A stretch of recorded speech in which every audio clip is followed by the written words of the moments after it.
Hello, ഇന്ന് നമ്മൾ പരിചയപ്പെടുത്തുന്നത് എപ്പീഷ്യ പ്ലാന്റ് ആണ് കേട്ടോ. ഈ കാണുന്ന പ്ലാന്റ് ഞാൻ ഹാങ് ചെയ്തിട്ടിരുന്ന പ്ലാന്റ് ആണ്. അത് അധികം കെയറിങ് ഒന്നും ഇല്ലാത്തത് കാരണം നല്ല സൺലൈറ്റ് കൊണ്ട് അത് കുറേ ഭാഗങ്ങൾ അതിൻ്റെ ഇലകളൊക്കെ കരിഞ്ഞു പോയി. അങ്ങനെ അതൊന്ന് റീപ്ലാന്റ് ചെയ്യാമെന്ന് കരുതിയിട്ട് എടുത്തതാണ്. ഇത് കണ്ടോ, ഇത് എനിക്ക് തോന്നുന്നത് മദർ പ്ലാന്റ് ആണെന്ന് തോന്നുന്നു. കാരണം അതിൻ്റെ തണ്ടിനൊക്കെ നല്ല കരുത്തുള്ള പ്ലാന്റ് ആണ്. അപ്പോൾ അതിൻ്റെ കരിഞ്ഞു പോയ ഇലകളൊക്കെ ക്ലീൻ ചെയ്തതിന് ശേഷം അതിൻ്റെ സ്റ്റെമ്മ് നമ്മൾ ഓരോന്നായിട്ട് വൃത്തിയാക്കി എടുത്തിരിക്കുകയാണ്. ഇതിനി പോട്ടിംഗ് മിക്സ് തയ്യാറാക്കി പുതിയൊരു പോട്ടിലേക്ക് മാറ്റി നടണം. അതിന് നമ്മൾ കുറച്ച് മണലും ചകിരിച്ചോറ്, കമ്പോസ്റ്റ്, പിന്നെ നിങ്ങൾക്ക് ആവശ്യമെങ്കിൽ ചാണകപ്പൊടിയോ അതുപോലെ മറ്റേതെങ്കിലും വളങ്ങളോ ചേർത്ത് കൊടുക്കാവുന്നതാണ്.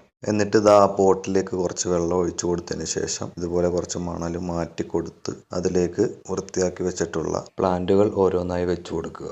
അത്യാവശ്യം സ്ഥലങ്ങളൊക്കെ ഉള്ളവരാണെന്നുണ്ടെങ്കിൽ നമുക്ക് താഴെയും ഇതുപോലെ ഈ പ്ലാന്റ് നട്ടു കൊടുക്കാവുന്നതാണ്. ഇത്രയേ ഉള്ളൂ ഇന്നത്തെ സംഗതി. അപ്പോൾ അടുത്ത വീഡിയോയിൽ വീണ്ടും കാണാം.